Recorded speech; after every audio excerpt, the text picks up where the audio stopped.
Hello, Year 11.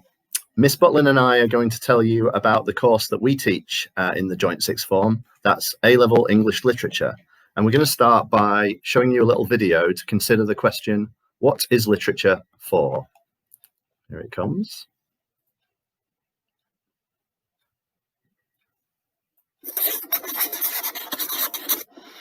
We have a general sense that these sort of places are filled with things that are deeply important. But what exactly is literature good for? Why should we spend our time reading novels or poems when out there big things are going on? Let's have a think about some of the ways that literature benefits us. Of course, it looks like it's wasting time, but literature is ultimately the greatest time saver because it gives us access to a range of emotions and events that it would take you years, decades, millennia to try to experience directly. Literature is the greatest reality simulator, a machine that puts you through infinitely more situations than you could ever directly witness. It lets you safely, that's crucial, see what it's like to get divorced or kill someone and feel remorseful or chuck in your job and take off to the desert or make a terrible mistake while leading your country. It lets you speed up time in order to see the arc of a life from childhood to old age. It gives you the keys to the palace and to countless bedrooms so you can assess your life in relation to that of others. It introduces you to fascinating people, a Roman general, an 11th century French princess, a Russian upper-class mother just embarking on an affair. It takes you across continents and centuries. Literature cures you of provincialism and at almost no cost turns us into citizens of the world. Literature performs the basic magic of showing us what things look like from someone else's point of view. It allows us to consider the consequences of our actions on others in a way we otherwise wouldn't. And it shows us examples of kindly, generous, sympathetic people. Literature typically stands opposed to the dominant value system, the one that rewards money and power.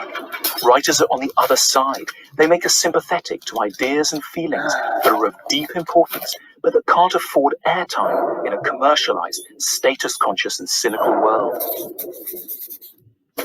We're weirder than we're allowed to admit. We often can't say what's really on our minds.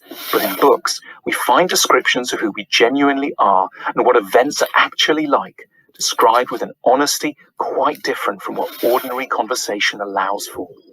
In the best books, it's as if the writer knows us better than we know ourselves. They find the words to describe the fragile, weird, special experiences of our inner lives. The light on a summer morning, the anxiety we felt at the gathering, the sensations of a first kiss, the envy when a friend told us of their new business, the longing we experienced in the train, looking at the profile of another passenger we never dared to speak to. Writers open our hearts and minds and give us maps to our own selves so that we can travel in them more reliably and with less of a feeling of paranoia and persecution. As the writer Emerson remarked, in the works of great writers, we find our own neglected thoughts. Literature is a corrective to the superficiality and compromises of friendship.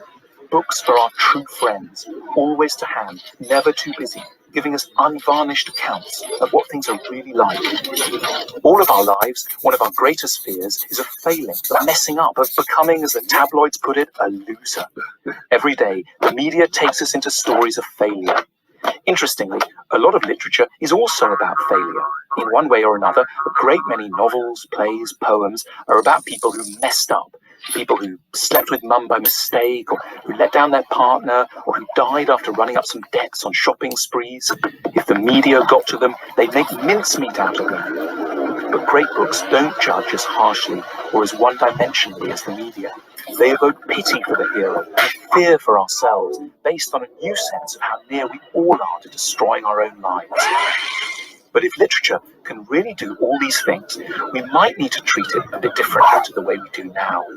We tend to treat it as a distraction, an entertainment, something for the beach. But it's far more than that. It's really therapy in the broad sense.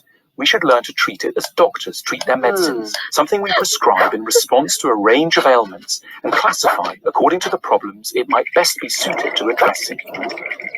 Literature deserves its prestige for one reason above all others, because it's a tool to help us live and die with a little bit more wisdom, goodness, and sanity.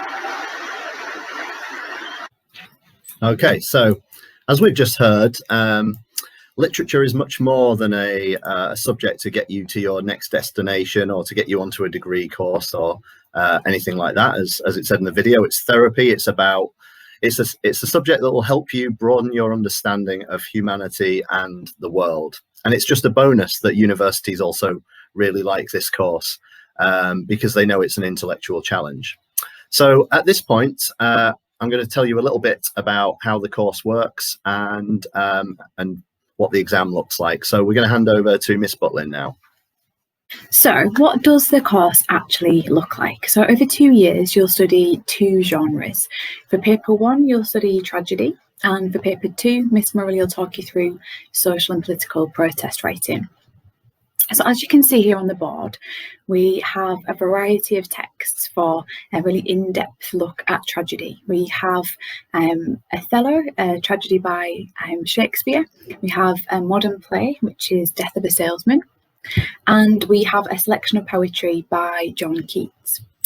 Now, you'll already have some kind of grounding in tragedy, even if you're not really aware of it. You'll have all studied Macbeth as your GCSE text, so potentially you've looked at Macbeth as a tragic hero, or maybe you've even considered some of the elements of Greek tragedy that influence Shakespeare as a Renaissance writer. So you've already got those foundations, and it's a really good starting point for A-level study. And this is paper 2. Paper 2 is political and social protest writing. Again, just like with tragedy, you've already got a bit of a head start as far as political and social protest writing is concerned. It's writing that has where the writer has a design on you. Think of an Inspector Calls. We can tell what J.B. Priestley is trying to get us to think and how he's trying to get us to react to his political message. He's trying to make a point about the society that he lives in. Okay, so in paper 2, you have, again, a selection of texts. You'll be doing a 3-hour exam that's open book. And the paper is very similar to the tragedy paper. You've got an extract, which is this time an unseen extract, where you have to show your understanding of the genre. But you'll also be taught 3 texts for political and social protest writing, which are Hard Times by Charles Dickens, the poetry of Tony Harrison, and Khaled Hosseini's The Kite Runner. And in the 3 sections of the paper, as I say, there's an unseen passage like in the first paper. There's an essay question on one set text, which you choose. And then there's an essay question, a more general essay question about the genre as a whole. Which uses the 2 texts that you haven't used so far. Okay. And the final element of the course is the coursework, or as we call it now, the non-exam assessment. This unit's called Theory and Independence. And the idea is that this is your time where you get to show what you've learned during the course so far. We usually start the coursework at the end of year 12, and students are working on it in year 13. But here's an opportunity for you to choose writers that you like and to decide on your own texts and decide on your own tasks and write about something that you're interested in. Our role as teachers in this part of the course is just to guide you and to provide advice. It's also an opportunity to consider a critical lens. So that's as part of the course, you get a critical anthology, which contains some feminist theory, some narrative theory, some Marxist theory, all sorts of different ways of looking at texts. And so you get to pursue another interest there by choosing an angle to take on your chosen text. So the coursework is basically 2 essays, one about poetry and one about a prose writer. And it's only about 1,500 words is what you get to write. And it makes up, the 2 pieces make up 20% of your A-level. So to summarise, why would you study English literature at A-level? It's highly regarded by top universities as a challenging and academic subject because it improves your powers of argument, analysis, interpretation, and your critical thinking skills about the big ideas in society. It won't necessarily lead to a particular career, as Mr. Morley says, but it will stand and hold its own next to other humanities subjects. or sometimes students even pick English literature as a companion to their study in sciences at A-level. So it really is versatile and really kind of worthwhile and meaningful as well.